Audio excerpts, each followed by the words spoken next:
The Willow, Chapter 2.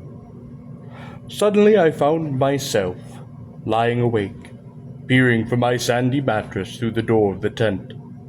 I looked at my watch pinned against the canvas, and saw by the bright moonlight that it was past 12 o'clock, the threshold of a new day. I had therefore slept a couple of hours. The Swede was asleep still beside me. The wind howled as before.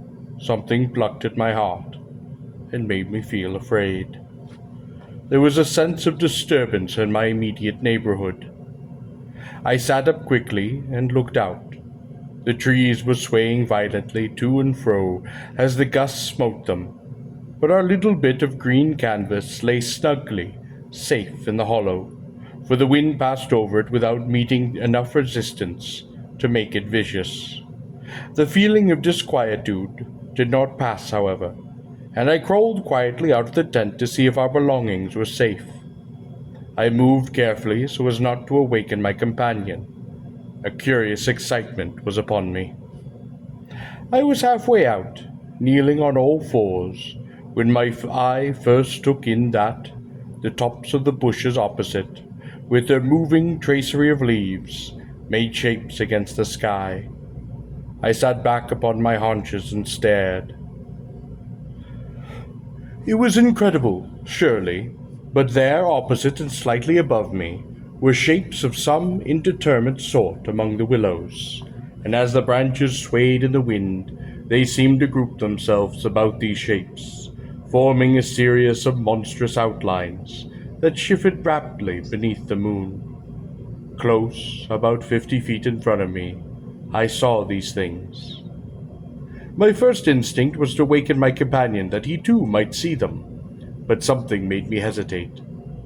The sudden realization, probably, that I should not welcome corroboration, and meanwhile I crouched there, staring in amazement with smarting eyes. I was wide awake. I remember saying to myself that I was not dreaming. The first become properly visible, these huge figures, just within the tops of the bushes, immense, bronze-colored, moving, and wholly independent of the swaying of the branches. I saw them plainly and noted. Now I came to examine them more calmly, that they were very much larger than human, and indeed that something in their appearance proclaimed them to be not human at all. Certainly they were not merely the moving tracery of the branches against the moonlight. They shifted independently. They rose upwards in a continuous stream from earth to sky, vanishing utterly as soon as they reached the dark of the sky. They were interlaced one with another, making a great column, and I saw their limbs and huge bodies melting in and out of each other, forming the serpentine line that bent and swayed and twisted spirally with the contortion of the wind-tossed trees. They were nude, fluid shapes, passing up the bushes, within the leaves, almost rising up in a living column into the heavens. Their faces I never could see, for unceasingly they poured upwards, swaying in great bending curves, with a hue of dull bronze upon their skins. I stared, trying to force every atom of vision from my eyes. For a long time I thought that must every moment disappear and resolve themselves into the movements of the branches, and prove to be an optical illusion. I searched everywhere for a proof of reality, when all the while I understood quite well that the standard of reality had changed.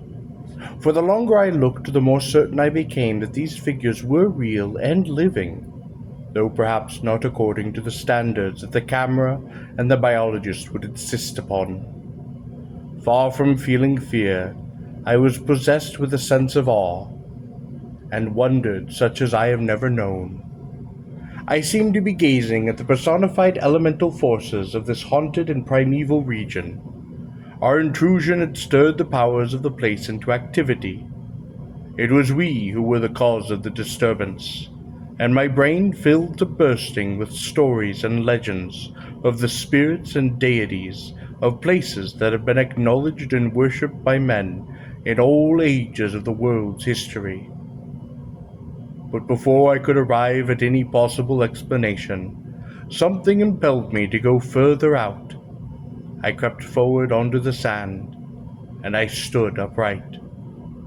I felt the ground still warm under my bare feet.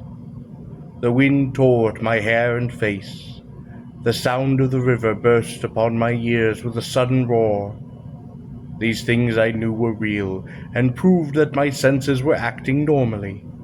Yet the figures still rose from earth to heaven, silent, majestically, in a great spiral of grace and strength that overwhelmed me at length with a genuine, deep emotion of worship.